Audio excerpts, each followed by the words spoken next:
নমস্কার বন্ধুরা, শিশুর সাতকাহন চ্যানেলে আমি ইন্দ্রাণী আপনাদের সকলকে স্বাগত জানাই।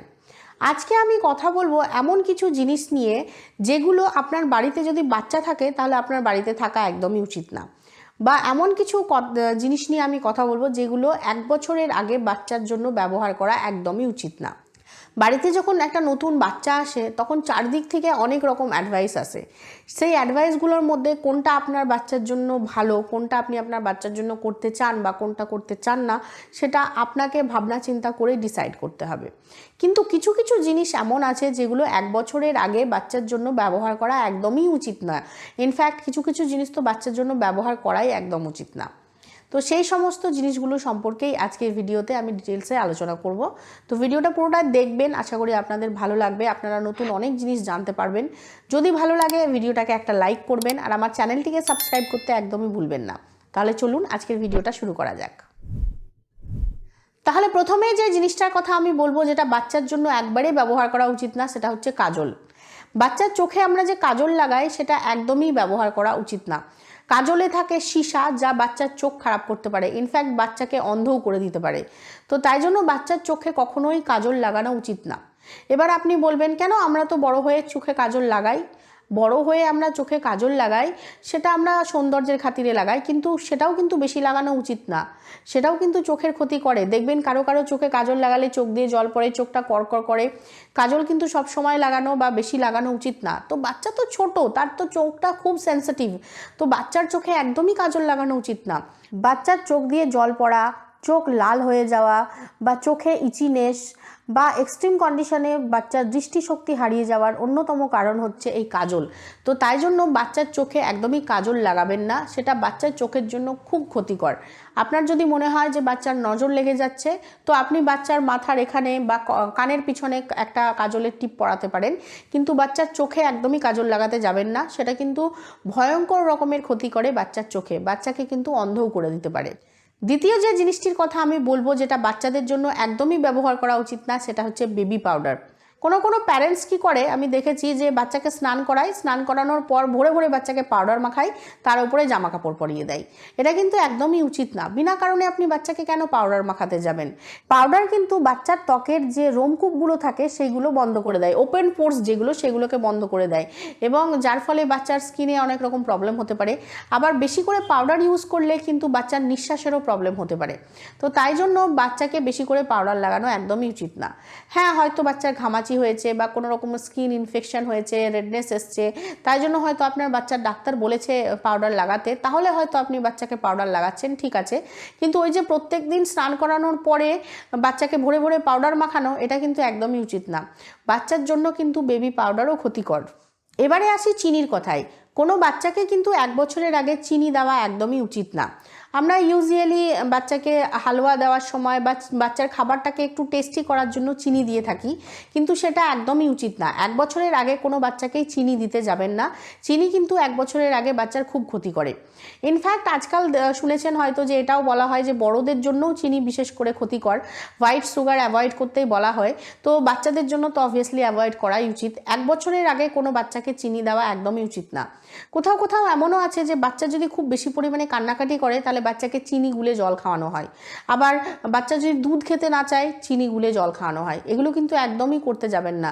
চিনি বাচ্চার জন্য খুব ক্ষতিকর। 1 বছরের আগে বাচ্চাকে একদমই চিনি দিতে যাবেন না। ঠিক সেই রকমই সল্ট মানে লবণও কিন্তু বাচ্চার জন্য ক্ষতিকর। লবণও 1 বছরের আগে বাচ্চাকে একদমই দেওয়া উচিত না। চিনি বা লবণ এই দুটোই কিন্তু বাচ্চার কিডনি হ্যান্ডেল করতে পারে না। তো তাই জন্য চিনি এবং লবণ 1 বছরের আগে বাচ্চাকে দেওয়া একদমই উচিত না। 1 বছরের আগে মানে আফটার 6 মান্থ বাচ্চাকে আমরা প্রথম সেমি সলিড খাবার দেওয়া শুরু করি। তো সেই সময় যে ন্যাচারাল খাবারের যে ন্যাচারাল টেস্ট সেইটাই বাচ্চার পাওয়া উচিত, তাহলে বাচ্চা বুঝবে যে ওই খাবারটার ন্যাচারাল টেস্ট কেমন। যেমন ধরুন পিউরি যখন আমরা দিচ্ছি, ক্যারট পিউরি হোক বা অ্যাপেল পিউরি হোক, বাচ্চাকে যখন দিচ্ছি, তো সেটার যে ন্যাচারাল টেস্টটা সেটাই বাচ্চা পাক না, তার মধ্যে লবণ বা চিনি মিশিয়ে সেটাকে আরও টেস্টি করতে যাওয়ার একদমই দরকার নেই। 1 বছরের আগে বাচ্চাকে চিনি বা লবণ একদমই দেওয়া উচিত না, বাচ্চার খুব ক্ষতি করে। আবার ধরুন মধুও কিন্তু বাচ্চার জন্য ক্ষতিকর। মধু হেলদি জিনিস, হ্যাঁ অবভিয়াসলি মধু হেলদি, বাচ্চার জন্য খুব উপকারী, কিন্তু সেটা 1 বছরের পরে। 1 বছরের আগে কিন্তু বাচ্চাকে মধু দিতে একদমই যাবেন না। মধু কিন্তু 1 বছরের আগে বাচ্চাদের জন্য হেলদি নয়। 1 বছরের আগে আপনি যদি বাচ্চাকে মধু দেন তাহলে কিন্তু ইনফ্যান্ট বটুলিজমের ভয় থাকে, তো তাই জন্য বাচ্চাকে একদমই 1 বছরের আগে মধু দিতে যাবেন না। কোথাও কোথাও এমন একটা রেওয়াজ আছে না যে বাচ্চার জন্মের পর বাচ্চাকে মধু চাটানো হয়, সেটা কিন্তু একদম ভুল। তো তাই জন্য বাচ্চাকে 1 বছরের আগে কখনোই মধু দিতে যাবেন না। মধু কিন্তু বাচ্চাদের জন্য ক্ষতিকর 1 বছরের আগে। আবার ধরুন অ্যানিম্যাল মিল্ক, মানে গরুর দুধ বা মোষের দুধ বা ছাগলের দুধ, অবভিয়াসলি এগুলো নিউট্রিশিয়াস, কিন্তু এতটা নিউট্রিশন বাচ্চা নিতে পারবে না, বাচ্চার বডি এতটা নিউট্রিশন হ্যান্ডেল করতে পারবে না। সে যতই আপনি গরুর দুধে বা মোষের দুধে বা ছাগলের দুধে জল মিশিয়ে সেটাকে পাতলা করে বাচ্চাকে খাওয়ান, সেটা কিন্তু বাচ্চা হ্যান্ডেল করতে পারবে না, বাচ্চার বডি হ্যান্ডেল করতে পারবে না। তাই জন্য 1 বছরের আগে বাচ্চার জন্য এই সব অ্যানিম্যাল মিল্কগুলো খুব ক্ষতিকর। গরুর দুধ বলুন বা মোষের দুধ বলুন বা ছাগলের দুধ বলুন, 1 বছরের আগে একদম দিতে যাবেন না। এগুলো খুব ক্ষতিকর বাচ্চার জন্য। 1 বছর পরেও খুব আস্তে আস্তে গরুর দুধ বা এইসব দুধগুলো ইন্ট্রোডিউস করা উচিত, কারণ এই সব দুধ থেকে কিন্তু অনেক বাচ্চারই অ্যালার্জি থাকে। তো তাই জন্য 1 বছরের আগে তো কখনোই এই সব গরুর দুধ, ছাগলের দুধ বা মোষের দুধ দিতে যাবেনই না। 1 বছর পরেও যখন আপনি দিচ্ছেন, ভাবনা চিন্তা করে অল্প অল্প করে ধীরে ধীরে পেশেন্সের সঙ্গে সেটাকে ইন্ট্রোডিউস করুন। একবারেই হট করে দিতে যাবেন না, এতে কিন্তু হিতে বিপরীত হতে পারে। আবার এই যে ধরুন প্যাসিফায়ার, সেটাও কিন্তু বেশি ইউজ করা উচিত না, কারণ এই যে প্যাসিফায়ার, এটা কিন্তু বাচ্চার যে ন্যাচারাল ফিলিংস বা ন্যাচারাল ইমোশন সেটার উপর এফেক্ট করে।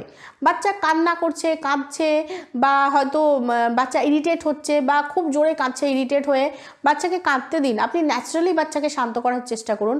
বাচ্চা কাঁদছে বলে আপনি বাচ্চার মুখে প্যাসিফায়ার দিয়ে দেবেন, সেটা কিন্তু খুব ভুল একটা বিষয়। হ্যাঁ, আপনি যদি দিতে বাধ্য হন, হয়তো আপনি কাজে আছেন, কিছু ব্যস্ত আছেন, বাচ্চাকে আপনি প্যাসিফায়ার দিতে বাধ্য হচ্ছেন, সেই সময়টুকু দিন, কিন্তু অল টাইম বাচ্চাকে প্যাসিফায়ার দিতে যাবেন না, কারণ এই প্যাসিফায়ারের আবার যদি অভ্যেস হয়ে যায়, আপনি এই অভ্যেসটা কিন্তু পরে ছাড়াতে পারবেন না। তো তাই জন্য সবসময় বাচ্চাকে প্যাসিফায়ার দেওয়াটাও কিন্তু উচিত না। এবারে আসি ফিডিং বোতলের কথায়, স্পেশালি প্লাস্টিক ফিডিং বোতলের কথায়। বাচ্চার জন্য ব্রেস্ট ফিডিং বেস্ট, বাচ্চাকে ব্রেস্ট ফিডিং করানো ছাড়া অন্য কোনো দিকেই তাকানো উচিত না। কিন্তু অবভিয়াসলি আপনি বটল ফিডও করাতে পারেন, বটল ফিডেরও অনেক রকম সুবিধা আছে, কিন্তু সেটা প্লাস্টিকের বোতল যাতে না হয় সেটা একটু দেখবেন। এমনিতেই আজকাল বলা হয় প্লাস্টিক বর্জন করুন, তো প্লাস্টিকটা যাতে না হয় অ্যাভয়েড করাই উচিত। যতই ভালো হোক, পিপিএ ফ্রি হোক, ভালো ব্র্যান্ডের হোক, আমি বলবো কাচের বা স্টিলেরটাই বেশি ইউজ করা উচিত বাচ্চাদের জন্য। আমি আমার মেয়ের জন্য কাচের এবং স্টিলের ফিডিং বোতলই ইউজ করেছি, প্লাস্টিকেরটা অ্যাভয়েড করেই চলেছি। তো প্লাস্টিকের ফিডিং বোতল আমি বলবো যে একটু অ্যাভয়েড করেই চলা উচিত বাচ্চাদের জন্য। আবার ধরুন ফর্মুলা মিল্ক, আমি বলছি না যে ফর্মুলা মিল্ক খুব বাজে জিনিস, একদম খাওয়াতে যাবেন না বাচ্চাকে, এটা আমি একদমই বলবো না। কিন্তু ফর্মুলা মিল্ক কি একটা বিকল্প হতে পারে বুকের দুধের, বুকের দুধের রিপ্লেসমেন্ট নয়। মানে বুকের দুধ কিন্তু 0 থেকে 6 মাসের প্রত্যেকটা বাচ্চাকে খাওয়ানো উচিত। বুকের দুধকে অমৃত বলা হয়। কিন্তু যদি কোনো প্রবলেম থাকে, আপনি হয়তো অসুস্থ, আপনার বাচ্চা না খেয়ে থাকবে কি, তখন আপনি ফর্মুলা মিল্ক দিচ্ছেন, আপনার ডাক্তার রেকমেন্ড করেছে, আপনি ফর্মুলা মিল্ক দিচ্ছেন। কিন্তু কখনো কখনো এমন হয়, আমি দেখেছি যে কেউ হয়তো বাইরে বেড়াতে যাবে, নিউ মম হয়তো বাইরে বেড়াতে যাবে, মলে যাবে বা কোথাও যাবে, তখন ভাবে রাস্তায় আমি কোথায় ব্রেস্ট ফিড করাতে যাব, ফর্মুলা নিয়ে নিই। বা হয়তো রাতে খুব ঘুমের ডিস্টার্ব হয়, ব্রেস্ট ফিড করাতে গেলে ফর্মুলা খাইয়ে দিই। এইগুলো করা একদম উচিত না। আপনি যতটা সম্ভব বুকের দুধটাই বাচ্চাকে খাওয়ান, ফর্মুলা মিল্কটা যতদূর সম্ভব অ্যাভয়েড করুন। কিন্তু যদি উপায় না থাকে, বা ধরুন আপনি অসুস্থ, আপনার ডাক্তার রেকমেন্ড করেছে, তখন তো আপনাকে অবশ্যই ফর্মুলা মিল্ক খাওয়াতে হবে। কিন্তু ফর্মুলা মিল্ক ওই যে বললাম বিকল্প হতে পারে, রিপ্লেসমেন্ট কখনো হতে পারে না। যতদূর সম্ভব বাচ্চাকে বুকের দুধই খাওয়ান, বাচ্চাকে কখনোই ফর্মুলা মিল্ক দিতে যাবেন না বুকের দুধ ছাড়া। আর সবশেষে যে জিনিসটির কথা আমি বলবো, যেটা আপনার বাড়িতে একদমই থাকা উচিত না, সেটা হচ্ছে বাচ্চাদেরকে ফর্সা করা ক্রিমগুলো। সেগুলো আপনার বাড়িতে একদমই থাকা উচিত না। আপনার বাচ্চা একটা ছোট্ট বেবি, সে উপরওয়ালার দান, তো তাকে আপনি কেন তার গায়ের রং দিয়ে দেখতে যাবেন? ফর্সা হোক, কালো হোক, শ্যামবর্ণ হোক, সেটা আপনার বাচ্চা। বাচ্চার কমপ্লেক্সান কোনো সময় আপনি চেঞ্জ করতে পারবেন না। হ্যাঁ, সেই কমপ্লেক্সানটা একটু গ্লো করতে পারে, কিন্তু কোনো দিনই আপনি ক্রিম মাখিয়ে বাচ্চাকে ফর্সা করে দিতে পারবেন না। তো তাই জন্য কোনো সময় ওই সব ক্রিম আপনার বাচ্চাকে মাখাতে যাবেন না। আপনার বাচ্চার গায়ের রং কখনোই তার আইডেন্টিটি হতে পারে না। তো তাই জন্য কখনোই ওই সব ক্রিমগুলো মাখিয়ে বাচ্চাকে ফর্সা করতে বা এক্সপেরিমেন্ট করতে যাবেন না বাচ্চার ওপরে। ওই সব ক্রিমগুলো আপনার বাড়িতে একদম না থাকাই উচিত। আচ্ছা, এখানে আমি আরও একটি জিনিসের কথা বলবো যেটা বাচ্চাদের জন্য অ্যাভয়েড করা উচিত, সেটা হচ্ছে ওই ঘুট্টি মানে ওই ঘুট্টি বেগারা হয় না, গ্রাইপ ওয়াটার টটার, ওই সব জিনিসও কিন্তু বাচ্চাদের জন্য অ্যাভয়েড করা উচিত। আপনি যদি আপনার বাচ্চার জন্য গ্রাইপ ওয়াটার ব্যবহার করে থাকেন এবং সুফল পেয়ে থাকেন তাহলে অবভিয়াসলি আপনি ব্যবহার করতে পারেন, কিন্তু এইসব গ্রাইপ ওয়াটার টটারগুলো যতদূর সম্ভব অ্যাভয়েড করাই উচিত। কারণ একটা ছোট শিশুকে যাকে জল খাওয়ানোই বারণ, 0 থেকে 6 মাসের বাচ্চাদের জল খাওয়ানোই উচিত না, জলটাই বারণ, শুধু বুকের দুধ খাওয়াতে বলা হয়, সেখানে আপনি এই গ্রাইপ ওয়াটার টটার কেন দিতে যাবেন?